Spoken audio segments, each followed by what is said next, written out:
It's your first time in a catacomb? Yeah. Okay. And have you ever been in Rome? Roma? Yep. Okay. It's your first time in Naples? Yeah. Okay. So Naples, it's a very strange city. In Naples, we have 52 patron saints, one a week about.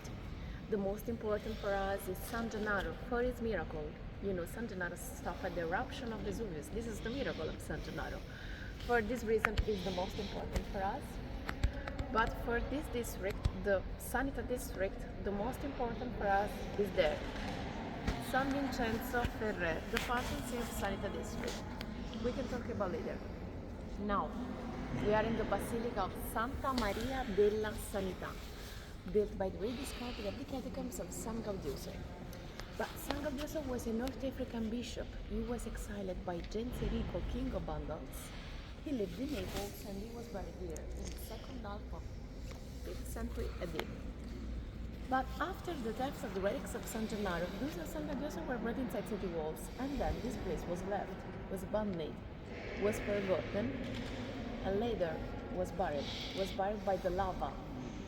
When I say lava, I don't mean volcanic lava, I mean rivers of mud descending from surrounding it. And then this place was left until the second half of the 17th century, when the Dominican friars discovered this place, the crypt. Okay, now from here we are in front of the crypt. Originally, the crypt was a part of the catacombs. From this crypt, they discover a very important fresco for us. The oldest image of Virgin Mary in Naples, 4th century. Please guys, this way.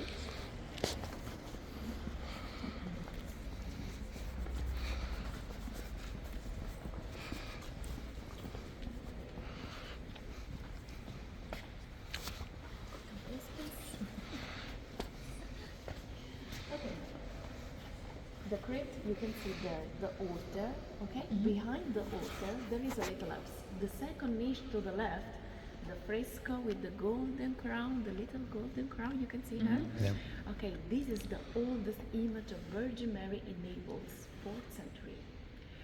According to tradition, sick people who prayed the Virgin and touched the fresco were healed. For this reason, we call this basilica Santa Maria della Sanità. Sanità means health. You can see on the right another fresco is San Domenico, because this place, remember, was entrusted by Dominicans in the 17th century. But guys, under the Dominicans, this place becomes a noble cemetery. A cemetery for the nobles. Please come close. You can see on the floor 10 graves in marble with their coat of arms. The nobles were buried down there. And also the Dominicans carved out a new area under this crypt that we can visit very soon. Please look there on the floor before the little step. You can see 3 square marbles there. These 3 square marbles were connected with 3 underground rooms. And these rooms were used by Dominicans for scolatura. You know scolatura? It's a particular practice of the period of the Counter-Reformation. It's the drainage process. The corpses were drained down there. It's creepy just a little, okay?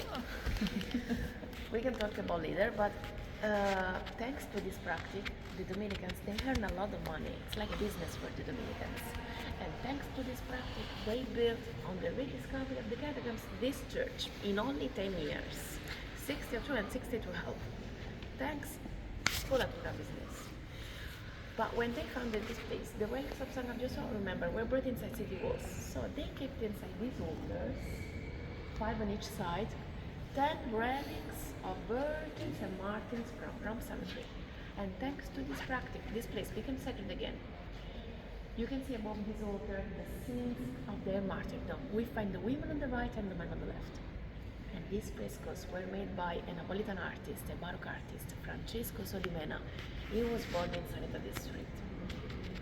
But now, before to visit the catacombs, we have to talk about this altar, the main altar. So please, follow me this way in the middle of the church.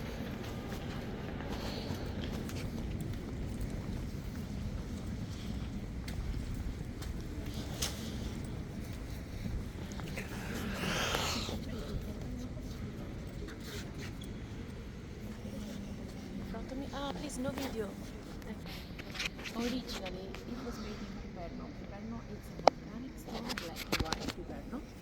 But the marble, the were added later.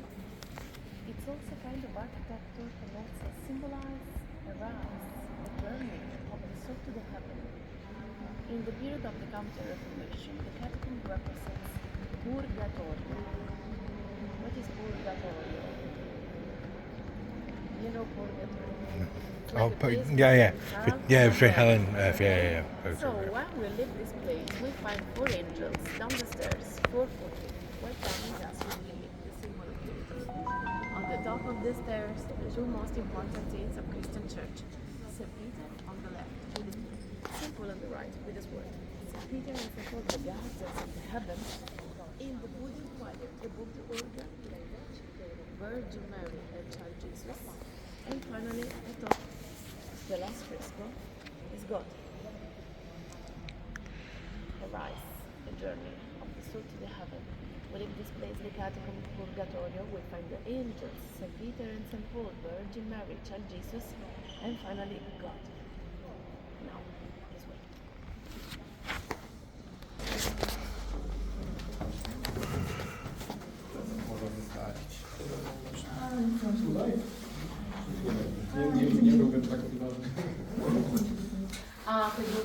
Catacombs.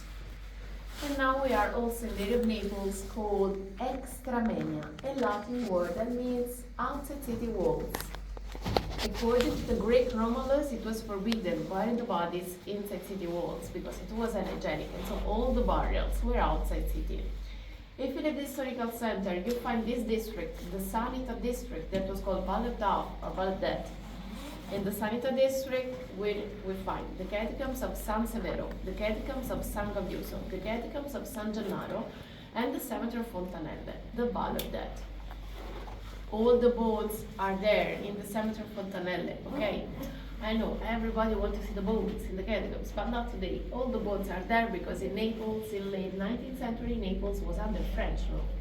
And for Napoleone Bonaparte, this place was unhygienic. In Naples, we had plague epidemic, cholera epidemic. They were right, and so all the bones were removed from here by the French, and they're now in the cemetery of Fontanelle. All the bones are there. But today, here, we can see some part of skull, okay? Now, you can see there behind you a marble slab where the Dominicans don't call this place catacomba. The word catacomba comes from Latin, ad catacumbas, that means close the cave, close the quarry.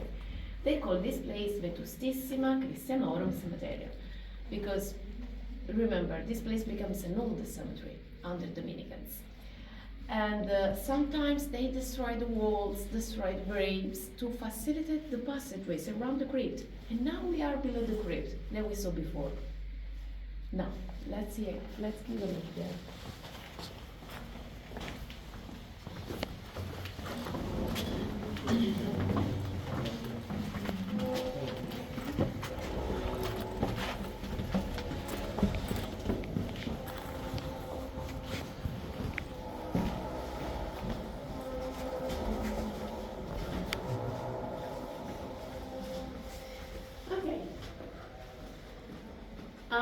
This place was excavated by fossores, a Latin word that means the workers, the quarrymen, which dug into the hill, dug tunnels, and created different kinds of grave. Normally, in the catacombs, we find three types of grave. The first is under your feet, under this moquette. We call these graves in Italian tumba terragna, earth grave for poor people, the poorest type of grave. And these graves have many bodies inside, one on the top of the other, separated by terracotta tiles, okay? So you can figure out inside body, terracotta, like a lasagna, for poor people. The second one on the wall, the niches, but please, don't look there on the right, look up there on the left. These niches were carved over the walls to contain two bodies inside, broken sheets, and covered by tough blocks, terracotta tiles, or sometimes covered by frescoes for the middle class. Finally, the last one are cursorium for rich or cleric people. Okay, you can see this shape. A bull represents the celestial bull, and the bodies were buried here inside this hall covered by marble slab. So these arches were decorated with frescoes or mosaics. When you see the mosaics, are the grave of the bishops of Naples. But here we find not a mosaic, not a fresco, only look, a graffiti of the cross. It's a Latin cross, was made in 5th century and in early Christian period, but the thumb Christ was placed here by the Dominicans in the 17th century. Originally, there were 3 arcosolia in this room. The second one, look, was there. But we can see only the shape, because remember, they destroyed the walls, destroyed the graves to facilitate this passing place around the crypt. They closed the old entrance to the crypt with the wall, this wall, and the last arcosolio was there. But sometimes they were limited on all these Christian paintings. For example, there you can see a portrait of Santa Caterina da Siena. She's the patron saint of Europe and Italy. And this fresco was made by a Tuscan artist, a Florence artist, Giovanni Balducci. We read on the records that Giovanni Balducci, he worked for free all his life here in Naples under Dominicans to these frescoes in the catacombs in the church for free all his life in exchange of scolatura, in exchange of the drainage process and skull exposition here. So he was a good painter, but he's famous only for this reason, unfortunately for him. We will meet Balducci. Please don't touch the wall. Thank you.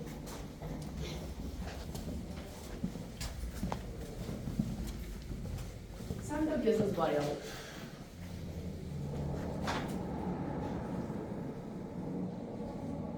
Oh, there. Okay, please get close. Okay, San Gaudioso's burial. You can see there another arcosolio, but some pieces of mosaic. Remember, when you see the mosaics, are the graves of the bishops. The bishop is San Gaudioso. You can figure out there a medallion with a portrait of San Gaudioso, but it was destroyed. We don't know why. I want to be sure that this is Gaudioso's burial. It's written there in Latin. We can read in Latin. Hic requiescit in paces. He rest in peace. Sancto Gaudiosus. San Gaudioso, a bishop who lived years. We don't know his part, and he died 6 days before calendar. We suppose October 27, Halloween. But when the Dominicans discovered this place, look behind you. They don't close the old entrance to the crypt from here because they used this area as a worship place. You can see there this altar. So they used this area as a worship place from some rituals. And they found that the missing part from there is this. Okay? So we can read here that Gaudioso lived until 70 years. 70 years. It's a miracle for the time, 5th century. Early Christian period, so he had a long life, San Gaudioso, here in Naples. But the Dominicans here also, they opened these niches around Gaudioso's burial. Guys, these niches are completely different to the San Gennaro's catacombs, okay? Because you can see there this type of niches, early Christian niches, carved out of the walls, remember, for the middle class. But these niches were opened by Dominicans in the 17th century. In the 17th century.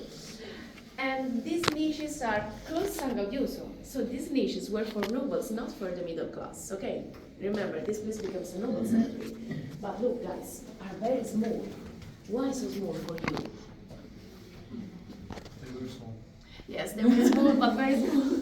Because they kept inside these niches not the bodies, not the corpses, but only the bones, just the bones.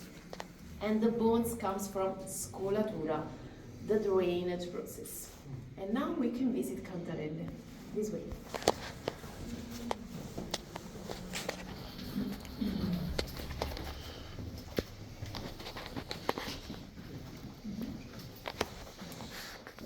This is the skull gallery, don't worry, we come back here, but first Cantarelle. So please follow me this way and mind your head when you go down.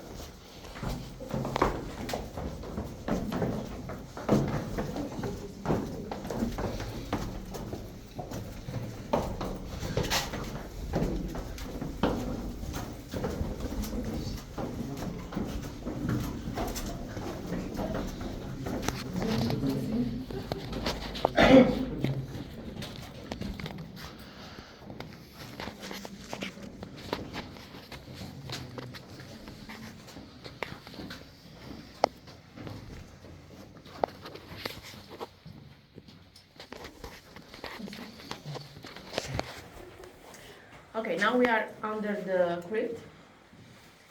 Do you remember the three square marbles that we saw before? Mm-hmm. Look up there. Okay, so we find 3 holes for each rose.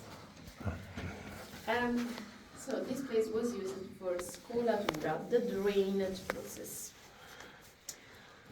The period of the Counter-Reformation was a strange period, a fanatic period. A popular belief of the time is that the flesh is pity, is bad, is sin. The bones are poor. And thanks to this practice, they wanted to purify their bodies, their corpses, from pities, from sins. After the funeral in the crypt, these bodies were dropped down here through this hole, and here there was a worker, an undertaker, to keep these bodies. Broke the arms, broke the legs, and kept inside these bodies. Look inside, sometimes they broke the neck to keep the heads inside these holes and started the drainage process. But the drainage process is a natural process. After the death, decomposition, putrefaction, the liquids, the blood. To facilitate this process, they make some holes here on the chest with rudimental tools, so crush the bodies and then press these bodies. And all the liquids, all the blood, drop down in a container under these bodies. That we call it cantaros, a Greek word that means container. Yeah. For this reason in Naples we call this place Cantarelle, from Cantaros word. Okay, after 6 months, 1 year, these bodies become skeletons and all the bones were placed around gaudioso burial that we saw before. They spend a lot of money and we find this treatment only in the southern Italy, okay? Only here in Naples, Ischia Island, Castello Aragonese, Basilicata, Matera in Sicily, Palermo, and also in southern Spain for 200 years. But the skull exposition only in Naples, okay? So sometimes it was very important to preserve the skull untouched, with the head that's there. Please, sir, no video, okay?